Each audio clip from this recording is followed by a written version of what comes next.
Welcome to day 12 of the Seeker's Guide to Soul Contact. I hope you like our classes so far. If you do, give us a like and subscribe to our channel. The theme today is, I will let my feelings express themselves. Now, the seeker may have followed this course assiduously so far, yet something still seems amiss. Lingering below the surface, subtle hurt resides. What has gone wrong? What must still be done? Two more emotional blockages remain in many souls seeking the path. We shall deal with the first today. Suppression is an enemy at the gate that slows down progress of many a kind and loving soul who just wants to live in peace. Here is how the problem surfaces. Someone in relationship with the seeker says or does something that offends the emotional body, but not the mental self. The mind explains to the conscious self that the offense was not a big deal and not worth replying to. An honest and open response carries the risk of a full-blown argument resulting in hard feelings.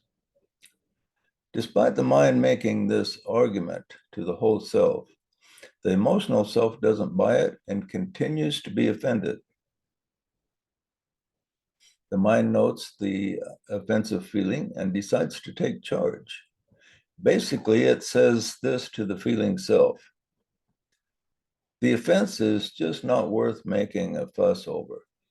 We need to just forget about it and move on. The emotional self then registers a complaint. It wants to have its say.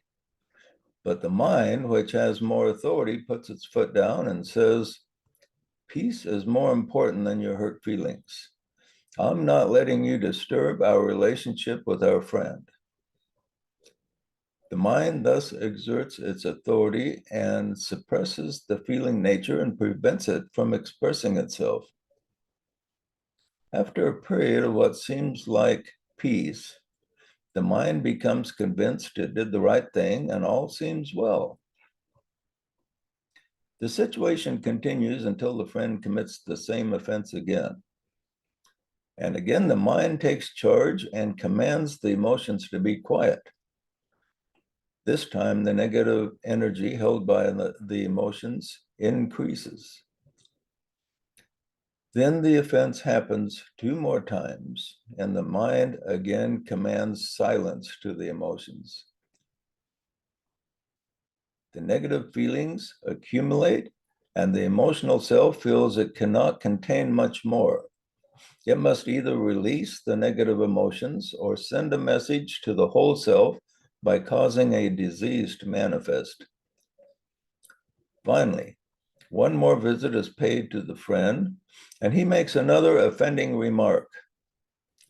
It was fairly mild, but it was enough to add sufficient fuel to the emotional self to cause it to explode.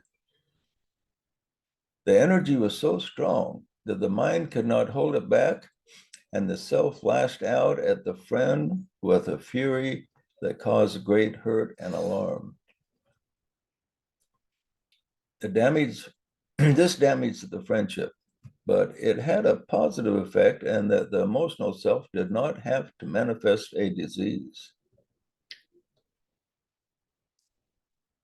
The assignment today is to again look back on the various emotional hurts you've had in life. Has there been a tendency for you to pretend that you were not hurt when you really were?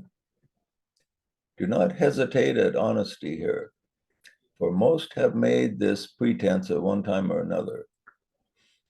If you find a past situation, ask yourself how you could have communicated the negative emotion at the beginning to avoid larger problems later on. Now examine your current feelings. Is your emotional self still harboring any negative feelings that have been suppressed by the mind? The solution is the same as the last lesson, which is to find a way to harmlessly communicate the negative feelings as soon as they arise. This may seem difficult, but the problem of communicating in the present is much less than the outburst or ill health that can result from suppression. End your parade of reflection with this affirmation.